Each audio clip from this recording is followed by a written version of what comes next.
I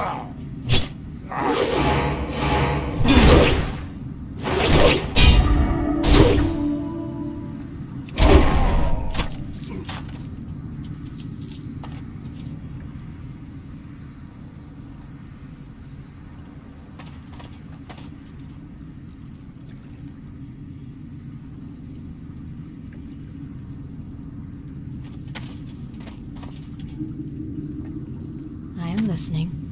What brings you here?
Ancestors watch over.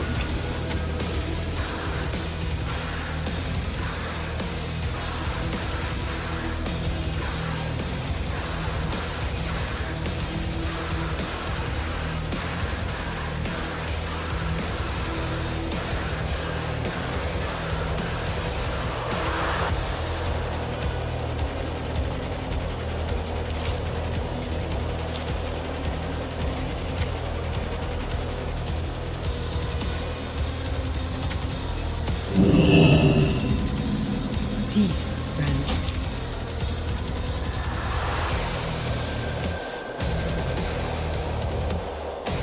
Maybe.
Frowning to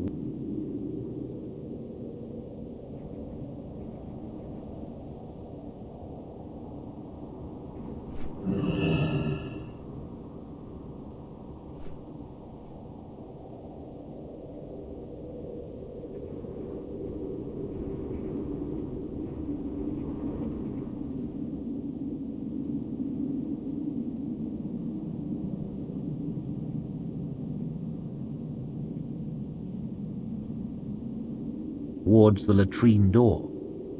Charlatans, impostors, spies. But how to prove it? Good day, gentlemen. And he limped towards the stairs with as much dignity as he could muster. Chapter 29. Nobility. Giselle scraped the last fair hairs from the side of his jaw and washed the razor off in the bowl. Then he wiped it on the cloth, closed it, and placed it carefully on the table, admiring the way the sunlight glinted on the mother-of-pearl handle. He wiped his face, and then, his favourite part of the day, gazed at himself in the looking-glass. It was a good one, newly imported from Visserine, a present from his father. An oval of bright, smooth glass in a frame of lavishly carved dark wood. A fitting surround for such a handsome man as the one gazing happily back at him. Honestly, handsome hardly did him justice. "You're quite the beauty, aren't you?"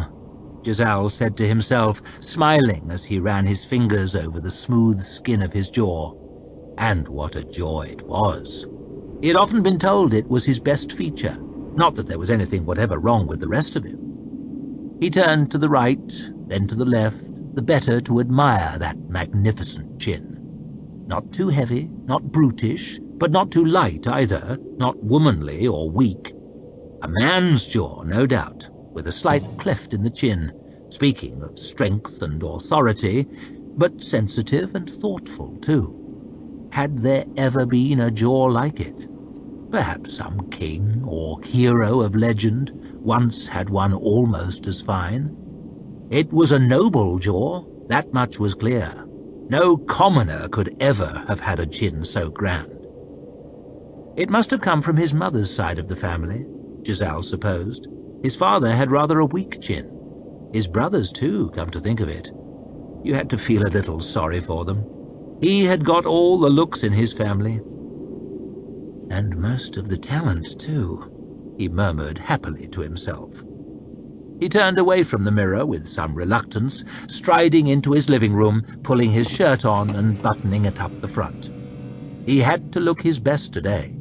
The thought gave him a little shiver of nerves, starting in his stomach, creeping up his windpipe, lodging in his throat. By now, the gates would be open. A steady flood of people would be filing into the Agriont, taking their seats on the great wooden benches in the square of marshals. Thousands of them. Everyone who was anyone, and plenty more who weren't. They were already gathering, shouting, jostling, excited, waiting for him. Giselle coughed and tried to push the thought from his mind. He had kept himself awake with it for half the night already. He moved over to the table where the breakfast tray was sitting. He picked up a sausage absently in his fingertips and took a bite of the end, chewing it without relish. He wrinkled his nose and tossed it back in the dish. He had no appetite this morning. He was just wiping his fingers on the cloth when he noticed something lying on the floor by the door, a slip of paper. He bent and picked it up, unfolded it. A single line written in a neat, precise hand. "Meet me tonight at the statue of Herod the Great near the Four Corners. A." "Shit," he murmured, disbelieving, reading the line over and over. He folded the paper shut, glancing nervously round the room. Giselle could only think of one A. He had pushed her to the back of his mind the last couple of days. He had been spending every spare moment training. This brought it all back, though, and no mistake. Shit. He opened the paper and read the line again. "Meet me tonight?" He could not escape a slight flush of satisfaction at that, and it slowly became a very distinct glow of pleasure. His mouth curled into a gormless grin. Secret meetings in the darkness? His skin prickled with excitement at the prospect. But secrets have a way of coming to the surface. And what if her brother found out? That thought brought on a fresh rush of nerves. He took the slip of paper in both hands, ready to tear it in half, but at the last moment he folded it instead and slipped it into his pocket. As Giselle made his way down the tunnel, he could already hear the crowd, a strange, echoing murmur seeming to come out of the very stones. He had heard it before, of course, as a spectator at last year's contest, but it hadn't made his skin sweat and his guts turn over then. Being part of the audience is a world away from being part of the show. He slowed for a moment, then stopped, closing his eyes and leaning against the wall, the noise of the crowd rushing in his ears, trying to breathe deep and compose himself. "Don't worry, I know just how you feel." Giselle felt West's consoling hand on his shoulder.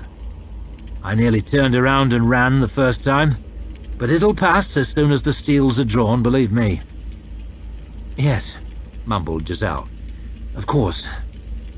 He doubted that West knew exactly how he felt. The man might have been through a couple of contests before, but Giselle thought it unlikely he had been considering a surreptitious meeting with his best friend's sister the same night. He wondered whether West would be quite so considerate if he knew the contents of the letter in Giselle's breast pocket. It did not seem likely. We better get moving. Wouldn't want them to start without us. No. Giselle took one last deep breath, opened his eyes, and blew out hard. Then he pushed himself away from the wall and strode rapidly down the tunnel. He felt a sudden surge of panic. Where were his steels? He cast about him desperately, then breathed a long sigh. They were in his hand. There was quite a crowd in the hall at the far end. Trainers, seconds, friends, family members, and hangers-on. You could tell who the contestants were, though. The 15 young men with steels clutched tightly in their hands. The sense of fear was palpable and contagious. Everywhere Giselle looked, he saw pale, nervous faces, sweaty foreheads, anxious eyes darting around. It wasn't helped by the noise of the crowd, ominously loud beyond the closed double doors at the far end of the room, swelling and subsiding like a stormy sea. There was only one man there who didn't seem at all bothered by the occasion, leaning against the wall on his own, with one foot up on the plaster and his head tipped back, staring down his nose at the assembly through barely open eyes. Most of the contestants were lithe, stringy, athletic. He was anything but. A big, heavy man with hair shaved to dark stubble. He had a great thick neck and a doorstep of a jaw. The jaw of a commoner, Giselle rather thought, but a large and powerful commoner with a mean streak. Giselle might have taken him for someone's servant, but that he had a pair of steels dangling loosely from one hand. "Ghost," West whispered in Giselle's ear. "Looks more like a labourer than a swordsman to me." "Maybe, but looks can lie." The sound of the crowd was slowly fading, and the nervy chatter within the room subsided along with it. West raised his eyebrows. "The king's address," he whispered. "My friends, my countrymen, my fellow citizens of the Union," came a ringing voice, clearly audible even through the heavy doors. "Off," snorted West. "Even here he takes the king's place. Why doesn't he just put the crown on and have done with it?" "1 month ago today," came the far-off bellow of the Lord Chamberlain, "fellows of mine on the closed council put forward the question, should there be a contest this year?" Boos and shouts of wild disapproval were heard from the crowd. "A fair question," cried Hoff, "for we are at war, a deadly struggle in the north. The very liberties which we hold so dear, the very freedoms which make us the envy of the world, our very way of life, stand threatened by the savage." A clerk began making his way around the room, separating the contestants from their families, their trainers, their friends. "Good luck," said West, clapping Giselle on the shoulder. "I'll see you out there." Giselle's mouth was dry, and he could only nod. "And these were brave men who asked the question," boomed out Hoff's voice from beyond the doors.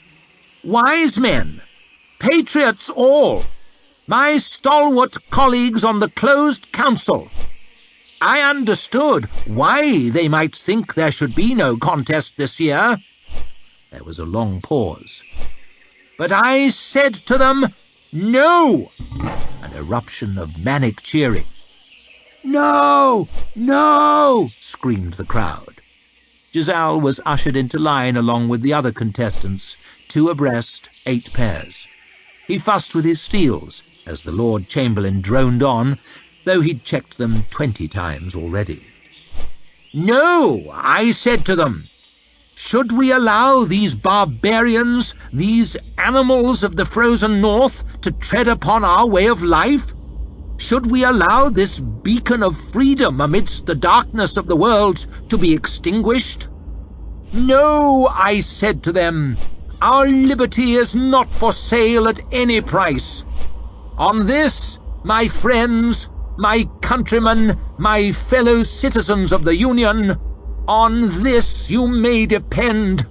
We will win this war." Another great ocean swell of approval. Giselle swallowed, glanced nervously around. Bremer Dan Gorst was standing there beside him. The big bastard had the temerity to wink, grinning as if he hadn't a care in the world. "Damn idiot," whispered Giselle, but he took care that his lips didn't move.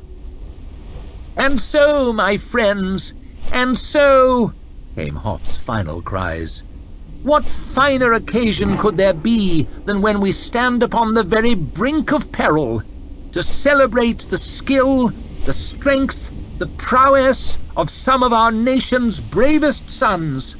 My fellow citizens, my countrymen of the Union, I give you your contestants!" The doors were heaved open, and the roar of the crowd beyond rushed into the hall and made the rafters ring, suddenly deafeningly loud. The front pair of swordsmen began to stride out through the bright archway, then the next pair, then the next. Giselle was sure he would freeze, motionless and staring like a rabbit. But when his turn came, his feet stepped off manfully next to Gorst's, the heels of his highly polished boots clicking across the tiled floor and through the high doorway. The square of marshals was transformed. All around, great banks of seating had been erected, stretching back and up on all sides, spilling over with a boiling multitude. The contestants filed down a deep valley between the towering stands towards the center of this great arena. The beams and struts and tree-trunk supports like a shadowy forest on either side. Directly before them, seeming very far away, the fencing circle had been laid, a little ring of dry yellow grass in the midst of a sea of faces. Down near the front, Giselle could make out the features of the rich and noble.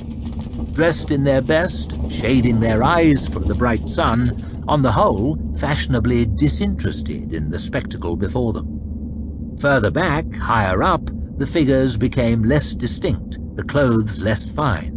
The vast majority of the crowd were mere blobs and specks of colour, crammed in around the distant edge.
cobra!